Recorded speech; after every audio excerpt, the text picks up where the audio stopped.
하나님, 우리 아버지와 주 예수 그리스도로부터 오는 은혜와 평강이 여러분들에게 충만하게 임하시기를 축복합니다. 해마다 연말이 되면 사람들 많이 모이는 그 장소에 이런 소리가 들려옵니다.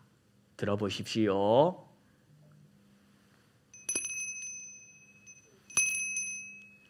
뭔 소리입니까?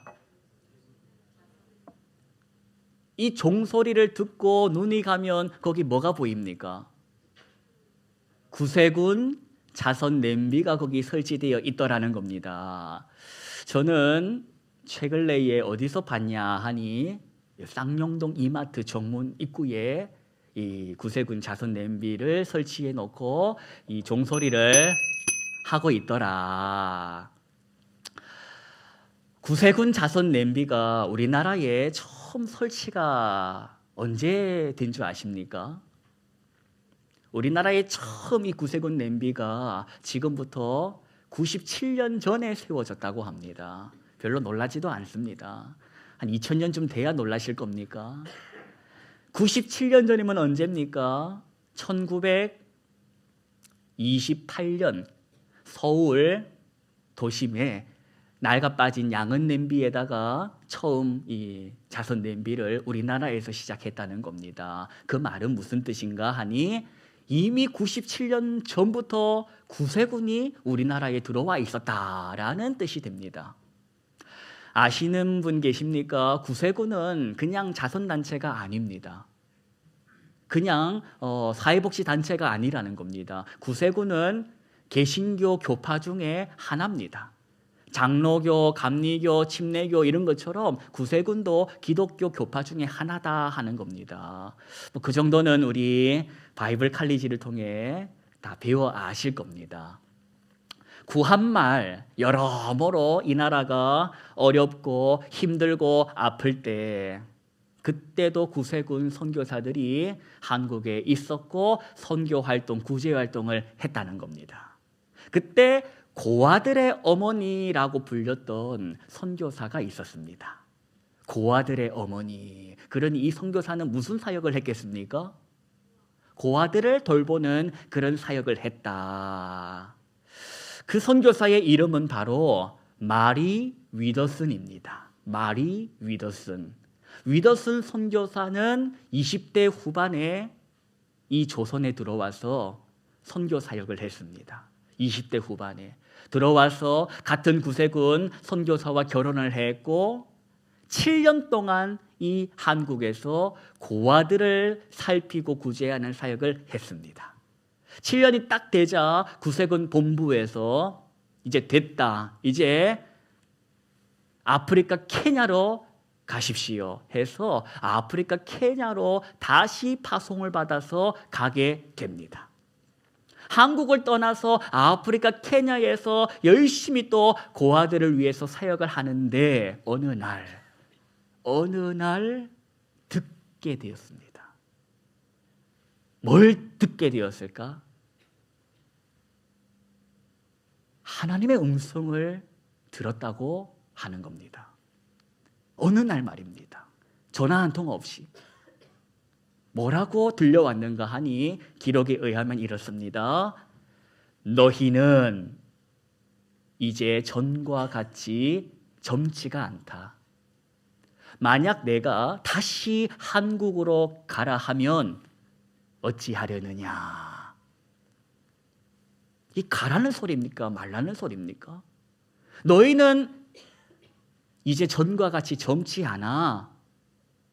내가 다시 한국으로 가라면 갈래? 가라는 소리인지 말라는 소리인지 이 어쩌라는 건지 잘 모르겠습니다.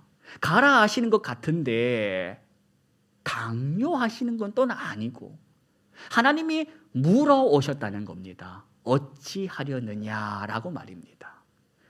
여러분, 이 부부는 자신들에게 물어오시는 이 하나님께 어떻게 응답했을 것 같습니까? 예 하고 갔을까? 아니면 아니요 하고 안 갔을까? 어쨌을 것 같습니까? 어찌하려느냐라는 이 물음의 음성에 이들 부부는 망설였답니다. 망설였다는 겁니다. 여러분, 망설이다가 무슨 뜻입니까? 망설이다. 이리저렇게 생각만 하고 결정을 하지 못하는 그 상태, 망설였다는 겁니다. 얼마나 망설였을까? 여러분이라면 얼마 동안 망설일 겁니까? 한 번도 그런 음성을 들어보지 못해가지고 기록에 의하면 이들 부부가 처음 한국에 와가지고 몇 년 동안 사역을 했다? 7년 동안 사역을 했다. 그리고 어디 갔다? 케냐 갔다. 케냐에서 기록에 의하면 7년 동안 사역을 했답니다. 그리고 그 사역하던 중에 하나님의 음성을 들었다는 겁니다. 어찌하려느냐라는 음성. 그리고 기록에 의하면 이들 부부가 다시 한국에 들어왔는데 그때가 언제냐? 1953년 1월 19일, 바로 72년 전 오늘이었다는 겁니다. 그런데 제가 하나님께서 이들 부부에게 어찌하려느냐라고 물어오실 때에 이들 부부가 어쨌다고 했습니까? 망설였다. 그럼 계산해 보면 얼마나 망설였는지가 대략 나오게 되는 겁니다. 계산을 해보면 12년을 망설였다. 12년을 망설였다는 겁니다. 너희는 이제 전과 같이 젊지 않아. 만약 내가 다시 한국으로 가라 하면 어찌하려느냐라고 물어오신 그 물음에 응답하기까지 12년을 망설였다. 오늘 마주한 본문, 이거 유명한 본문입니다. 한 번도 들어보지 못한 분이 있어도 한 번만 들어본 적이 없다는 유명한 본문. 물이 변하여 뭐가 되었네? 여러분 다 아시지 않습니까? 이거 뭐 한 번만 들어본 분 계십니까? 이 설교? 여러 번 들으셨을 겁니다. 어릴 적 교회 학교 시절부터 들어오셨던 본문일 겁니다. 여기 계신 분들 중에 혹시 포도주 필요하신 분 계십니까? 이렇게 반응하실 줄 알았습니다. 그럼 여기 계신 분에게 다시 여쭤보겠습니다. 도움 필요하신 분 계십니까? 손 들 뻔했습니까? 예. 성경을 보니까 예수님께서 제자들과 함께 혼인잔치에 초대받아가지고 갈릴리 어디 갔다? 가나라는 곳에 갔다는 겁니다. 그런데 거기 갔더니 이미 예수님의 어머니도 초대받아 거기 계셨다는 겁니다. 그러니 아마도 이 집안하고 홀레의 집안하고 예수님 집안하고 가까운 사이였을 것 같다라고 짐작해 볼 수 있는 겁니다. 참고로 여러분, 유대인들은 결혼 예식을 길게 했습니다. 우리처럼 하루 1시간 예식 끝내고 돌아간 그런 게 아니라 유대인들은 한 일주일 내내 잔치를 겸하면서 혼인 예식을 했다고 합니다. 그런데 그 혼인 잔치집에 꼭 있어야 할 뭐가 떨어졌다? 포도주라는 것이 떨어졌다는 겁니다. 성경을 보십시다. 요한복음 2장 1절부터 3절까지 보실 테인데 제가 읽어드릴 때에 여러분 눈으로 보시면서 화답해 주십시오. 사흘째 되던 날 갈릴리 가나에 뭐가 있어? 거기 누가 계시고? 예수와 그 제자들도 혼례에 뭘 받았다? 3절을 보니까 뭐가 떨어져? 그러자 예수님의 어머니가 예수님에게 이르되 저들에게 뭐가 없다 하니? 보십시오 여러분, 지금 혼인잔치에 포도주 떨어졌습니다. 이게 의미하는 게 뭡니까? 큰일 났다. 돈 필요할 때 돈 없어 보십시오. 큰일 나지 않았습니까? 차에 탔는데 차비가 없어. 큰일 아닙니까? 한창 일해야 될 나이에 쓰러져 버렸어. 큰일 아닙니까? 마찬가지입니다. 지금 혼인잔치에 포도주가 떨어졌다는 것은 큰일 난 겁니다. 그런데 큰일이 터지자 예수님의 어머니가 성경을 봤더니 누구 찾았다?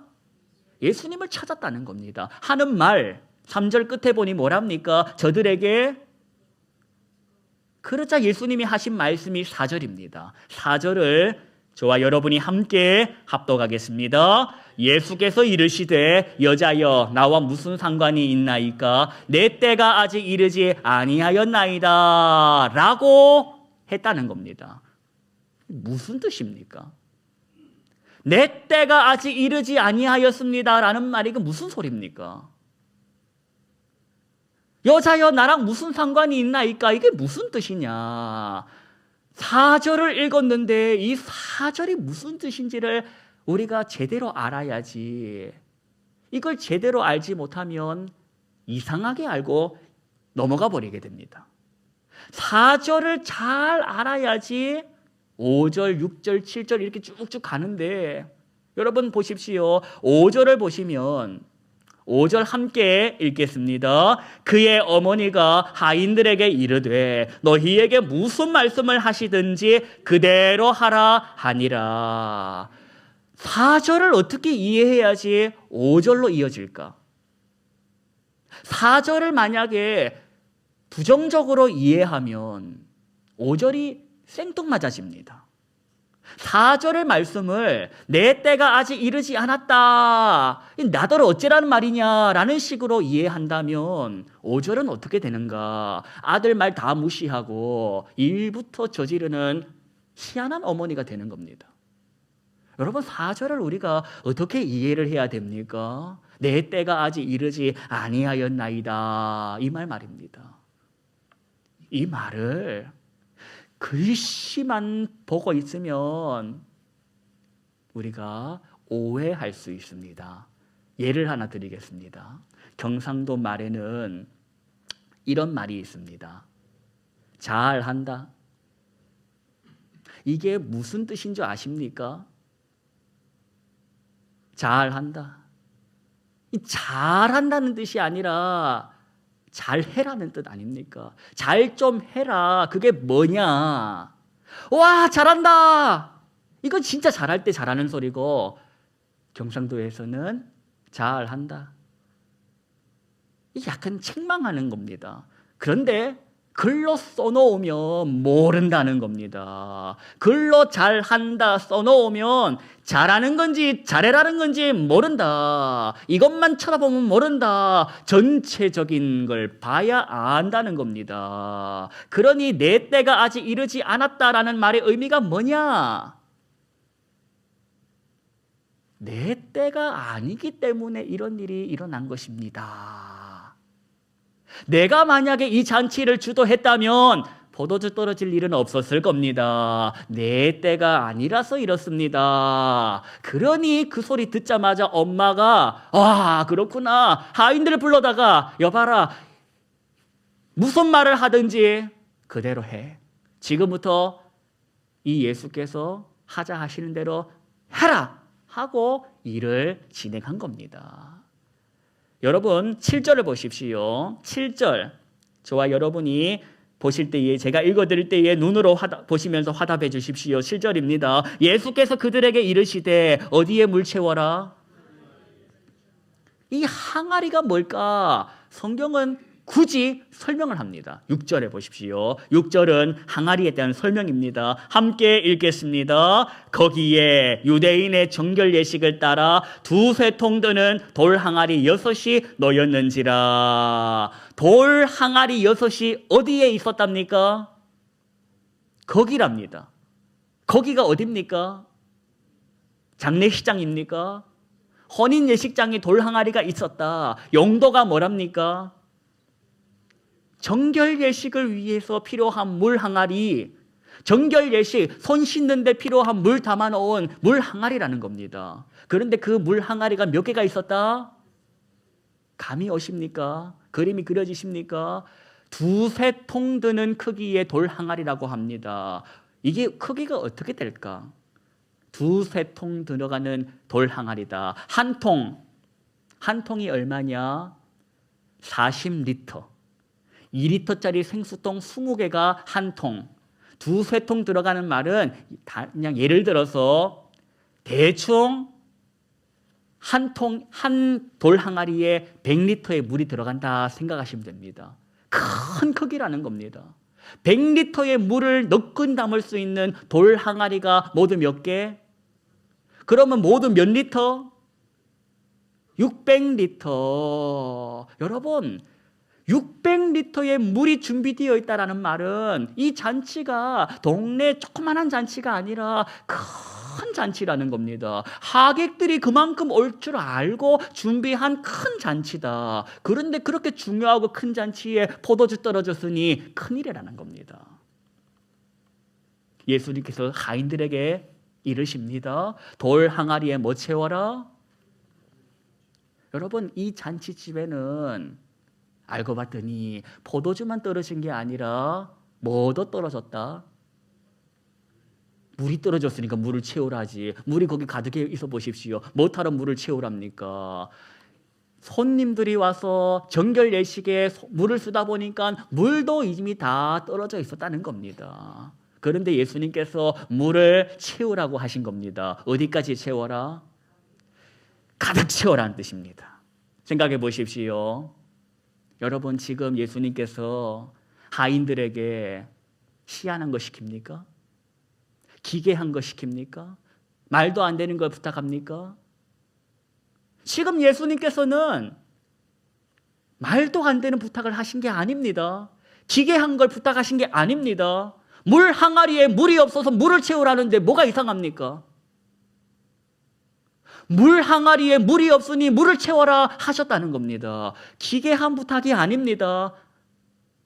여러분은 머릿속에 이미 포도주까지 가 있기 때문에 기괴하다고 생각하고 살고 있는 겁니다. 아직 물이 변하여 포도주가 안 됐습니다. 물 항아리에 물이 없어서 물을 채워라 하고 상식적인 부탁을 하셨다는 겁니다. 말도 안 되는 소리를 한 게 아니라 지극히 상식적인 것. 그렇게 물을 채우고 나자 뭐라고 하십니까? 8절을 보십시오. 이제는 떠가지고 어째라? 연회장에게 갖다 주랍니다. 여러분, 연회장에게 갖다 주라는 소리도 이상한 소리가 아님을 기억하십시다. 손님들에게 갖다 주라 하지 않으셨습니다. 연회의 처음부터 끝까지를 주관하는 책임 맡은 이에게 갖다 주라고 한 겁니다. 뭘? 물. 그리고 물을 갖다 주면서 이 하인들도 새로 나온 신상 포도주입니다라고 말 안 했습니다. 물을 떠다 줬을 뿐입니다. 연회장은 물을 받았을 뿐입니다. 우리 예수님은 사람 곤란하게 하시는 분이 아님을 기억하십시오. 예수님은 부담 주시는 분이 아닙니다. 말도 안 되는 걸 상식 밖의 일을 시키시는 분이 아님을 기억하자는 겁니다. 이 연회장에게 물이 왔습니다. 여러분 기억하십시오. 이 물을 받아 마신 연회장이 어쨌답니까? 누굴 불렀답니까? 구절을 보십시오. 예, 신랑 불러다가 하는 말이 뭐냐? 10절입니다. 10절은 저와 여러분이 함께 합독하겠습니다. 말하되 사람마다 먼저 좋은 포도주를 내고 취한 후에 낮은 것을 내거늘 그대는 지금까지 좋은 포도주를 두었도다 하니라. 뭔 소리입니까? 내가 지금 마신 게 뭐다? 포도주라는 겁니다. 물이 아니라 뭐다? 포도주다. 그것도 어떤 포도주? 좋은 포도주라는 겁니다. 이 일을 성경이 뭐라고 합니까? 연회장은 알았다 몰랐다? 몰랐다는 겁니다. 물이 변하여 포도주 된 것을 연회장은 몰랐다. 그런데 구절을 보니까 연회장은 몰랐지만 누구는 알았다? 물 떠온 하인들은 알았다는 겁니다. 성경은 이 사건을 통해 물이 변하여 포도주가 되는 이 놀라운 일들을 통해 예수님이 뭘 나타내셨는지를 정확하게 11절에 말해줍니다. 11절에 보니까 그의 무엇을 나타내셨다? 영광을 나타내셨다. 그리고 제자들이 그를 어땠다? 믿었다. 여러분, 우리 예수님은 물이 변하여 포도주가 되시게 하실 수 있는 분이십니다. 뿐만 아니라 돌이 변하여 떡이 되게 하실 수도 있는 분이십니다. 그런데 그걸 왜 하십니까? 왜 물이 변하여 포도주가 되게 하셨다고 오늘 11절에 기록합니까? 목적이 뭐냐? 그의 영광을 어떻게 나타내기 위함이라는 겁니다. 주님의 영광을 보고 예수님을 하나님의 아들로 예수님이 보내신 분으로, 메시아로, 그리스도로 믿게 하려고 그 일을 행하셨다는 겁니다. 여기 예수님 안 믿는 분 계십니까? 나는 예수를 나의 주님으로 못 믿어 하는 분들은 모르겠지만, 여기 계신 분들 중에서 예수님은 나의 주님이다 하고 고백하는 분들이라면 적어도 살면서 물이 변하여 포도주가 되게 해달라는 소리는 하지 마십시오. 그건 예수를 믿지 못하는 인생에게 예수를 믿게 하기 위해서 행하신 표적이지, 예수 믿고 사는 우리에게는 의미가 없는 겁니다. 돌이 변하여 떡이 되게 해주십시오, 돌이 변하여 금이 되게 해주십시오라는 수준의 기도는 예수를 안 믿는 사람들이 하는 수준이라는 겁니다. 그들은 그걸 봐야 와 하지. 저와 여러분은 하나님의 은혜로 말씀이 믿어지는 기적을 경험한 인생 아닙니까? 내가 변했는데, 세상에서 제일 말 안 듣고 답 없고 지밖에 모르는 인생이 하나님의 은혜로 하나님의 자녀가 되었는데 내 인생에 뭐가 더 부족해? 하나님이 아버지인데, 여호와가 나의 목자신데 내가 뭐가 부족해? 이 세상에서 가장 나를 사랑하시는 분, 그분께서 내 인생에 물불을 가리지 않고 들어와셔서 일하신다는데 내가 뭐가 부족해? 내 쓸 거 아신다는데. 그래서 마태복음에 뭐라고 합니까? 염려하지 마. 뭘 먹지? 뭘 입지? 뭘 마실지? 염려하지 말라는 겁니다.